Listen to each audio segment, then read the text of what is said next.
Hello everyone, আমি অরিত্রী আবারও চলে এসেছি একটা নতুন ব্লগ নিয়ে। তো আজকে আমি তোমাদের সাথে অনেক কিছু শেয়ার করতে চলেছি, তো স্কিপ না করে পুরো ভিডিওটা দেখতে থাকো। তো আমি সকালবেলা উঠে ফ্রেশ হয়ে করে নিয়েছিলাম ব্রেকফাস্ট, আর আজকের ব্রেকফাস্টে ছিল পরোটা, চানা, কুচনো পেঁয়াজ আর আমলকির আচার। আর তোমরা তো জানোই আমলকিতে প্রচুর পরিমাণে ভিটামিন সি থাকে, যা আমাদের স্কিন আর চুলের জন্য খুবই ভালো। তার জন্য মা আমায় আচারটা বানিয়ে দিয়েছিল। তো তোমরা নিশ্চয়ই ভাবছো আমি এখন কোথায় যাচ্ছি, আমার তো এখন সারাটা দিন ফ্রি থাকার কথা। তো না গাইজ, আমার কলেজ অলরেডি স্টার্ট হয়ে গেছে। আজকে ছিল ওরিয়েন্টেশন, তো আমি যাচ্ছি আমার কলেজে। তো আজকে আমি খুব এক্সাইটেড ছিলাম, কারণ আজকে আমার ফার্স্ট কলেজে ক্লাস ছিল। তো সবার সাথে বন্ধুত্ব হবে, ফার্স্ট ক্লাস। তো আমি খুব এক্সাইটেড ছিলাম। আর দেখো আমি কিন্তু কলেজে পৌঁছে গেছি অলরেডি, আর এখনো অনেকে আসেনি। আজকে আমি একটু তাড়াতাড়ি কলেজে পৌঁছে গেছিলাম, কারণ আমাদের বাসটা আজকে ঠিক টাইমে পৌঁছে গেছিল। তো দেখো আমার বেশিক্ষণ বসতে হয়নি, ক্লাস স্টার্ট হয়ে গেছিল। আর তারপর ক্লাস করার পর আমাদের কলেজে ড্রেস দিয়ে দিয়েছিল। হ্যাঁ গাইজ, আমাদের কলেজে ইউনিফর্ম আছে। আর তারপর আমি বাড়ি চলে গেছিলাম, আর ইটস লাঞ্চ টাইম। তো আজকে লাঞ্চে ছিল চিকেন তেহেরি, আর এটাকে চিকেন পোলাও বলা যায়। আর দেখো, খাওয়ার পর আমি বিকেলে চলে এসেছিলাম ছাদে, কারণ অনেক জোরে বৃষ্টি হচ্ছিল। আর ইয়েস গাইজ, আমি বৃষ্টিতে ভিজতে ভালোবাসি, আর আমার বৃষ্টির ওয়েদারটা খুবই ভালো লাগে। তো তার জন্য আমি চলে এসেছিলাম ছাদে বৃষ্টি দেখবো বলে, আর বৃষ্টিতে একটু ভিজবো বলে।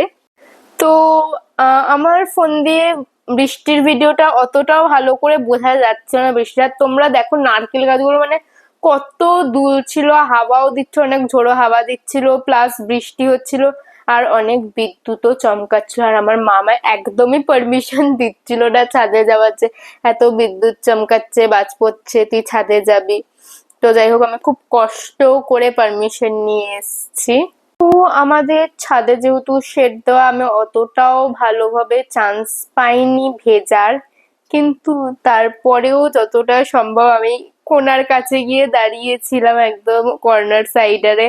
আর অনেকটাই ভিজে গেছিলাম, কারণ যেহেতু বৃষ্টির সাথে ঝোড়ো হাওয়া দিচ্ছিল, তো পুরো বৃষ্টির ছাটটা এসে যখন লাগছিল, তো অনেকটাই ভিজে গেছিলাম আমি। আর সবচেয়ে বড় ব্যাপার হলো হচ্ছে কি, আমি মাকে ছাদে বলে এসেছিলাম যে না না, আমি ভিজবো না, আমি একটু ছাদে যাই। আর আমি অনেকটাই ভিজে গেছিলাম, আমার ড্রেস গুলো পুরো ভিজে গেছিল, চুলটা পুরো ভিজে গেছিল। আমি নিচে যাওয়ার পর মানে অতটাও বকা খাইনি, কিন্তু বকা খেতে খেতে কোনোভাবে বেঁচেছে। আমি জাস্ট বলছি না, এত ঝোড়ো হাওয়া দিচ্ছিল তাই একটু ভিজে গেছি। আমার মা দেখার আগে আমি ড্রেস চেঞ্জ করে নিয়েছিলাম, যাতে আমার মা বুঝতে না পারে আমি কতটা ভিজেছি। তাও আমার মা চুলটা দেখে বুঝে গেছে যে আমি ভিজে গেছিলাম। আর মারা তো নিজের বাচ্চাকে বুঝবেই। যাই হোক না কেন, আমি কিন্তু ছাদে প্রচন্ড এনজয় করছিলাম বৃষ্টিতে। আর আমি ছাদে চলে এসেছিলাম, আর নিচে যাওয়া তো নামই নিচ্ছিলাম না। একবার যাচ্ছিলাম নর্মাল ভিতর দিকে হালকা, তারপর আবার আসছিলাম, এসে ভিজছিলাম। তো আমার ভিজতে খুব ভালো লাগছিল, মানে এত জোরসে বৃষ্টি হচ্ছে। দেখবে আস্তে আস্তে বৃষ্টি হলেও জোরসে বৃষ্টিটা হলে না আরো বেশি মজা লাগে, একদম যখন ঝোড়ো হাওয়ার সাথে বৃষ্টিটা হয় আর হালকা হালকা বিদ্যুৎ চমকায়, তো সেই ওয়েদারটা আরো ভালো লাগে আমার। তো তোমাদেরও কাদের আমার মতো বৃষ্টিতে ভিজতে ভালো লাগে সেটা কমেন্ট করে জানাও। তো আমি চলে এসেছিলাম নিচে, আর তারপর আমি বসে পড়েছিলাম কেক বানাতে। তো তোমরা তো সবাই জানো আর ছোটখাটো একটা হোম আছে, কিন্তু হোম বেকারিতে অর্ডার থাকলেই আমি কেক, এরকম কিন্তু কিছু না। আমি মানে যখন আমার মুড ভালো থাকে তখন আমি কেক বানাই, খারাপ থাকে তখন আমি, যখন অনেক আমার পড়ার মাঝখানে ব্রেক চাই তখন আমি কেক বানাই, যখন পড়তে বসতে ইচ্ছে করে না তখন আমি, যখন আমার কিছুই করতে ইচ্ছা করে না তখন আমি কেক বানাই। মানে আমার মানে সব সময় কেক বানাতে ভালো লাগে। আর চেয়েও বেশি আমার কি ভালো লাগে জানো, যখন আমার কেককে যখন লোকেরা আমার রিভিউ দেয়, আর রিভিউটা অনেস্টলি দেয়। তো এতদিন আমি একটু চাপে ছিলাম বলে আর আমার একদমই খেয়াল ছিল না বলে তোমাদের সাথে একটা জিনিস শেয়ার করা হয়নি, আর সেটা হলো আমার দিদি ভাইয়ের বার্থডে।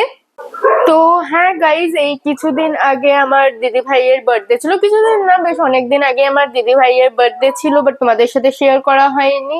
আর দিদি ভাইয়ের বার্থডেতে কিন্তু আমি একটা বেন্টো বানিয়ে নিয়ে গেছিলাম আমার তরফ থেকে গিফট হিসাবে। আর দিদি ভাইয়ের রিপ্লাই মানে রিভিউটা কিন্তু আমার খুবই ভালো লেগেছে, মানে দিদি ভাই এর খুব ভালো লেগেছে আমার কেকটা, সেটা কিন্তু আমার খুবই ভালো লাগছিল।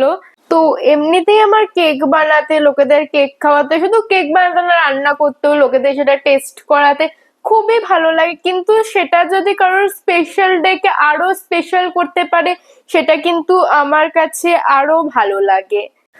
তোমরা যদি কেউ বলে যে কারোর বার্থডে, মানে আমি যদি কাউকে কিছু গিফট দিই বার্থডেতে, কেক কিংবা কিছু, কিংবা কেউ যদি বলে তার বার্থডের জন্য কিংবা কোনো সেলিব্রেশনের জন্য কারোর কেক চাই, আমি কিন্তু সেটাকে চেষ্টা করি নিজের 110% দিয়ে ভালো করার। কারণ তার স্পেশাল ডেটা যে আরো স্পেশাল হবে যদি আমি নিজের পুরো এফোর্টটা লাগাই, পুরো এফোর্টের চেয়েও বেশি এফোর্টটা লাগে। এটা আমার খুব ভালো লাগে যে কারোর স্পেশাল ডেটা আমার জন্য আরো স্পেশাল হয়তো হতে পারে। তো এইটা মানে কি বলবো, আমার খুব ভালো লাগে এই জিনিসটা, এটাই আমার কাছে একটা রিওয়ার্ড। তো যখন আমি কাউকে কোনো কেক দিই, তো যেটা আমার কেকটার থেকে ইনকাম হয়, এমনিতে আমি বেশি মানে প্রফিট রাখি না নিজে, আমি যতটা হয় কমেই করে দেওয়ার চেষ্টা করি। তাও আমার যে ইনকামটা হয় কেকটার থেকে, তার চেয়েও বেশি পাওয়া আমার তখন মনে হয় যখন আমি সে এসে বলে যে কেকটা কেমন ছিল, কিংবা তার স্পেশাল ডেটা যে আরেকটু স্পেশাল হলো। এটা আমার কাছে একটা পাওয়া বলে মনে হয় যে না, তার স্পেশাল ডেটা আমি হয়তো আরেকটু স্পেশাল করতে পারলাম। এটা মানে আমার কাছে একটা পাওয়ার ব্যাপার। আর দিদি ভাইয়ের বার্থডে সেলিব্রেশনে কিন্তু অনেক মজা হয়েছে।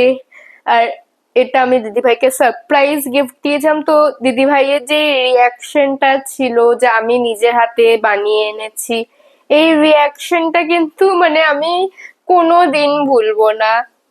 তো যাই হোক, দিদি ভাইয়ের বার্থডে সেলিব্রেশন হয়ে গেছিল। আর তো ফিরে আসি আজকের দিনে, চলো। তো আজকে বিকেলে আমি, ভাবছো কোথায় যাচ্ছে, আমাদের এখানে গঙ্গা পুজো ছিল আজকে। তো আমি গেছিলাম ওখানেই গঙ্গা পুজো দেখতে। আর দেখো রাস্তাটা কি সুন্দর লাইটিং দিয়ে সাজিয়েছে, মানে প্রত্যেকটা পুজোয় যে লাইটিং দিয়ে সাজায়, এই জিনিসটা আমার খুব ভালো লাগে, লাইটিং এর কাজটা।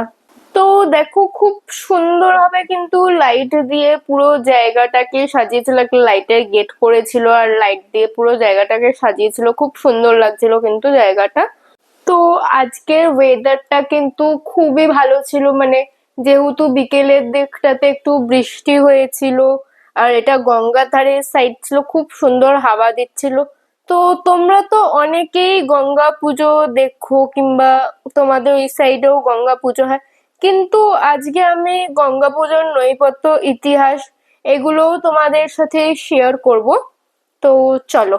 তো আজ আমরা দেবী গঙ্গার আশীর্বাদ নেওয়ার পাশাপাশি জেনে নেব এই উৎসবের ভিতরে লুকিয়ে থাকা খুঁটিনাটি তথ্য। তো প্রথমে জেনে নিই গঙ্গা পুজো কেন হয়। আমরা গঙ্গাকে শুধু একটি নদী মনে করি না, আমরা গঙ্গাকে মা বলে ডাকি। হিন্দু ধর্মে গঙ্গা নদীকে পরম পবিত্র ও মুক্তিদাত্রী বলে মনে করা হয়। গঙ্গা পূজা মূলত মা গঙ্গার প্রতি কৃতজ্ঞতা প্রকাশের একটি মাধ্যম।